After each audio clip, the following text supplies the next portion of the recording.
Google just unveiled the brand new Pixel 10 series, and if you ever had any doubts about Pixel phones being top-level contenders, drop them. We have 3 new regular non-folding phones and 1 new fold phone, and just look at the list of changes. The vanilla Pixel 10 brings a telephoto camera for the first time at this price point, it has a much bigger battery, and finally, some non-boring colors. The Pixel 10 Pro introduces possibly the best zoom on a phone with 100x zoom support, insane video stabilization, the brightest screen ever, 30 hours of battery life, and the Pro XL specifically now finally gets very fast charging. And the Pixel 10 Pro Fold is the first foldable with full IP68 water and dust resistance, beating Samsung at its own game.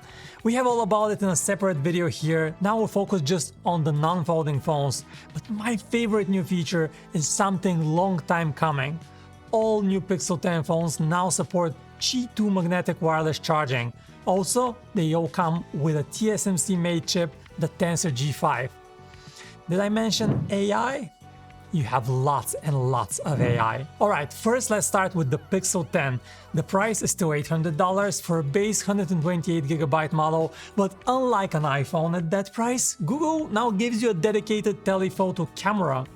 You get a 5x native zoom lens, a big improvement over the digital zoom of previous Pixel phones. This alone was the biggest reason to go Pro, and with this new telephoto camera, I think most people could just skip the Pro and get this cheaper version instead. The Pro still uses slightly bigger camera sensors, so the quality is not exactly the same, but very similar.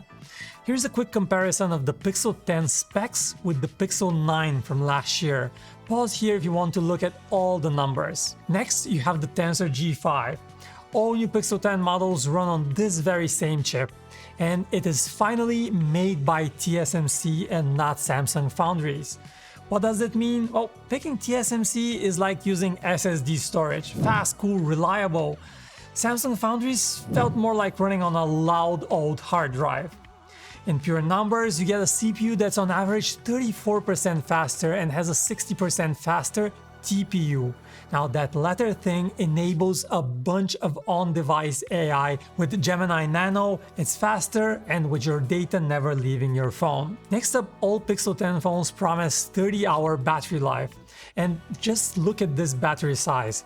Compared to the Pixel 9, the Pixel 10 has a nearly 6% bigger battery at nearly 5000 mAh, which is great for a compact device. The Galaxy S25 in comparison only comes with a 4000 mAh battery, which is nearly 20% smaller. And one interesting fact, the Pixel 10 actually has a slightly bigger battery than its Pro counterpart. By the way, if you live and breathe smartphones, we have something for you. PhoneArena is dropping the ultimate coffee table book for phone geeks. A year-long passion project packed with high-res shots and deep dives into the most iconic, weird and game-changing phones since the 2000s.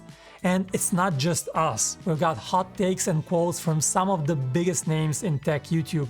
Linus, Mr. Who's the Boss, Jerry Rig Everything, Supersaf, Max Tech, Austin Evans, Brandon Butch, John Rettinger, all weighing in on the devices that shaped the tech we use today. This is an exclusive limited run print coming this fall. Hit the link in the description to lock in the details and get on the email list before it's all gone. Alright, back to the Pixel 10, just look at the Pixel 10 colors. Someone at Google finally listened. Indigo and lemongrass just steal the show for me. These are saturated, vibrant colors that look so good. Now, of course, you also have the classical frost and obsidian versions. Now, what about the Pro versions though? Well, the Pro models come in more serious, aka boring colors. You have the classic obsidian and porcelain, aka black and white. But if you ask us, we would go for either the pretty new moonstone bluish version or the greenish jade model. Google has really focused on the camera experience with these 2 Pro models. You now get 100 times zoom with heavy input from AI, and it's just not your typical blurry digital zoom. The AI was even trained to understand when there is a person in the camera and not distort it in any way. This looks very promising, just look at these camera demos, but we still have to test it out ourselves next week. One little note, Google tells us this works best with landscapes and landmarks. Another feature you don't get on the regular Pixel 10 is Pro Mode and high-res capture. You need a Pro phone for that. And Google also says that it has fixed my biggest annoyance with Pixel phones, the portraits. High-resolution portraits are finally here with better separation, better detail, which I find very exciting. The other big new camera feature is nothing fancy, just the best video stabilization ever on a smartphone. Well, this one should be powered by Video Boost, so we're not yet sure if the phone needs to send the video to the cloud for processing, but we're excited to test that. Last but not least, only the Pixel 10 Pro models get a high-res 42 megapixel selfie camera, giving you an insane amount of detail for selfies. But the camera is just one thing that has improved. The screen on the Pro models now hits an insane 3300 nits of brightness, 10% brighter than the previous year, while consuming less energy. Those are some super high numbers. The Pro models also get upgraded speakers with fuller bass and more balanced stereo audio. Another Pro feature is 16 GB of RAM on both models, while the vanilla version comes with 12 GB of RAM. And I'm also very excited about fast charging on these phones. The XL version specifically gets 45-watt wired charging finally, so you get a 70% top up in just 30 minutes, while the vanilla and the Pro models support 30-watt charging and they get 55% back in 30 minutes. The Pro XL specifically is also the first phone to support Qi 2.2 for super fast 25-watt wireless charging speeds, matching the ones on the iPhone 16 series. All the other Pixel 10 models, they still have Qi 2, but they don't have Qi 2.2, which means they charge at a slightly slower 15-watt speeds. I know, it's a lot of numbers. Let's end this with the exciting and inevitable, AI. Good news is most AI features work on all Pixel 10 phones. First, Camera Coach. This neat feature guides you so you can get the most impactful composition for your photos and the most memorable photos. For example, you could take a wide photo where subject is barely visible and the Camera Coach would recognize that, it would suggest a closer composition, give you a better photo. There are at least two more AI camera features worth mentioning. First, Auto Best Take automatically activates with a group photo and selects the best shot where no one is blinking or looking away. Very useful.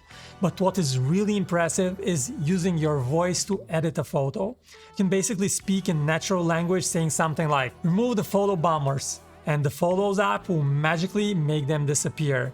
Or you can say, "Fix the lighting," and it will just do it. You no longer need to manually select objects or play with endless toggles. Very useful. Now, apart from photos, you have Magic Q, which is another AI integration deep in the system.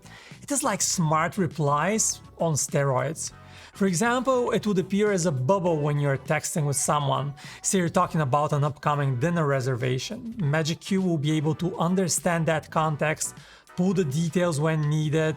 Or you might need to cancel that reservation. Once you call the restaurant number, Magic Q will surface the reservation info right in the phone app, so you can reference it. It will tap in your Gmail, Google Maps, and sounds like a very powerful and useful AI feature. We also love the new voice translate feature. It uses on-device AI and translates your calls in real time, mimicking the voice of your caller when translating them. That makes it all sound so much more realistic. We cannot wait to try this. Call screen is also super useful. Those are transcripts for missed or declined calls. The Pixel 10, Pixel 10 Pro and Pixel 10 Pro XL hit shelves on August 28, and we'll have full in-depth reviews very soon. Stay tuned.